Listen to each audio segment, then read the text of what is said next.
इस साल के आईपीएल में बीसीसीआई ने कुछ नए रूल्स भी ऐड कर दिए हैं। हालांकि इनमें से ज्यादातर नए रूल्स को बाकी के टूर्नामेंट और सीरीज में पहले से ही आजमाया और परखा जा चुका है, लेकिन आईपीएल में पहली बार इन नियमों के साथ खिलाड़ी मुकाबला खेलते हुए नजर आएंगे। तो क्या आप इन नए नियमों के बारे में जानते हैं और वो कैसे इस्तेमाल होंगे? इस वीडियो में हम आपको इन्हीं नियमों के बारे में बताने जा रहे हैं और इसीलिए दोस्तों आपको इन रूल्स के बारे में जान लेना भी बेहद जरूरी है। तो दोस्तों पहला नियम है टॉस के बाद प्लेइंग 11 की अनाउंसमेंट। अब तक आईपीएल में आपने देखा होगा कि टॉस से पहले ही टीमों की प्लेइंग 11 चुननी पड़ती थी, लेकिन आईपीएल 2023 में अब टॉस के बाद टीम प्लेइंग 11 की अनाउंसमेंट कर सकेंगी। नए नियम के मुताबिक दोनों ही टीमों के कप्तान के पास 2 टीम शीट होंगी।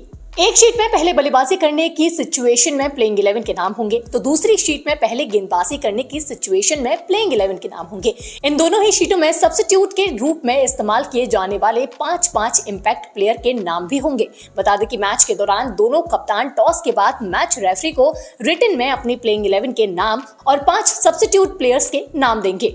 दूसरा नियम है दोस्तों इम्पैक्ट प्लेयर रूल। तो दोस्तों आईपीएल सीजन 16 में एक ऐसा ही खास नियम इम्पैक्ट प्लेयर के रूप में लागू किया गया है। टीमों के पास ये एक एडिशनल हथियार होगा जिसे वो जरूरत पड़ने पर इस्तेमाल कर सकेंगे। बता दें कि इम्पैक्ट प्लेयर के नियम के तहत टीमों को टॉस के समय पर 4 ऐसे सब्स्टिट्यूट खिलाड़ी बताने होंगे जिनमें से एक को मैच के दौरान फाइनल 11 में लाया जा सके। इस एक खिलाड़ी को इम्पैक्ट प्लेयर के रूप में यूज किया जा सकेगा।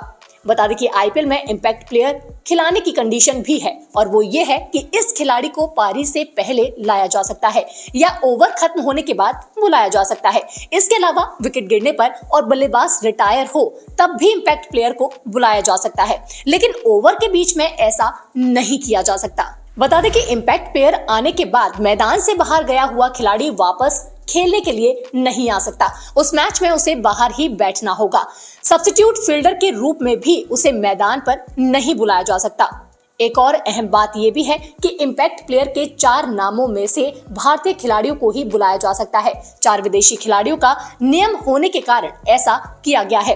अगर कोई टीम शुरुआत में 3 या उससे कम ओवरसीज खिलाड़ी चुनती है तो बाद में विदेशी को इम्पैक्ट प्लेयर के रूप में चुना जा सकता है। गेंदबाजी वाली टीम किसी गेंदबाज को इम्पैक्ट प्लेयर के रूप में ले सकती है तो उसके पास 4 ओवर फेंकने का अधिकार होगा, भले ही रिप्लेस किए गए खिलाड़ी ने कितने भी ओवर क्यों ना किए हो।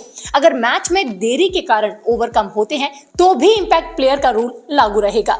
ये भी बता दें कि टीम द्वारा इम्पैक्ट प्लेयर की अनाउंसमेंट करते समय एम्पायर का नया एक्शन भी अब देखने को मिलेगा। इम्पैक्ट प्लेयर को मैदान पर लाने के लिए कप्तान को या तो मैदानी एम्पायर और चौथे एम्पायर को इसकी जानकारी देनी होगी। नए नियम के तहत एम्पायर इस दौरान दोनों मुट्ठी बांधकर हाथों को इम्पैक्ट प्लेयर के सर के ऊपर से क्रॉस करते नजर आएंगे। रूल नंबर 3, इस आईपीएल सीजन में डीआरएस का दायरा भी बढ़ाया जाएगा। जी हाँ दोस्तों, इस बार के आईपीएल में एक दिलचस्प नियम ये भी देखने को मिलेगा। हाल ही वुमेन्स लीग में इस नियम को पहले से ही लागू किया जा चुका है। आईपीएल के 16वें सीजन में टीमों को डीआरएस के नए नियम के तहत एम्पायर द्वारा दिए गए नो बॉल या वाइड बॉल के फैसले को चुनौती देने की अनुमति होगी। मतलब कि ये टीमें वाइड और नो बॉल से जुड़े फैसलों को भी डीआरएस ले सकती हैं। इससे पहले केवल आउट और नॉट आउट के फैसलों पर ही डीआरएस लिया जाता था। रूल नंबर 4, धीमी ओवर गति पर पेनल्टी का करना होगा सामना। ये नियम दोस्तों पिछले साल T20 वर्ल्ड कप के मैच में लागू हुआ था। अगर टीमें तय समय सीमा में ओवर नहीं फेंक पाती हैं तो उन्हें पेनल्टी का सामना करना होगा। अगर धीमी ओवर गति पाई जाती है तो फील्डिंग करने वाली टीम को घेरे के बाहर एक फील्डर कम यानी कि सिर्फ 4 फील्डर रखने दिए जाएंगे। यानी कि दोस्तों मैच के दौरान अगर एम्पायर फील्डर द्वारा खराब रवैये या फिर हरकत को नोटिस करता है तो वो फील्डिंग कर रही टीम पर 5 पेनल्टी रन के साथ डेड बॉल कॉल दे सकता है। इसके अलावा अगर कोई गेंद स्ट्राइक ले रहे बल्लेबाज को पिच से बाहर आने के लिए मजबूर करती है तो उस गेंद को नो बॉल माना जाएगा और इसके बाद की इस तरह की गेंदों को डेड बॉल करार दिया जाएगा। तो दोस्तों आईपीएल सीजन 16 के ये 5 नियम इस बार हमें देखने को मिलेंगे।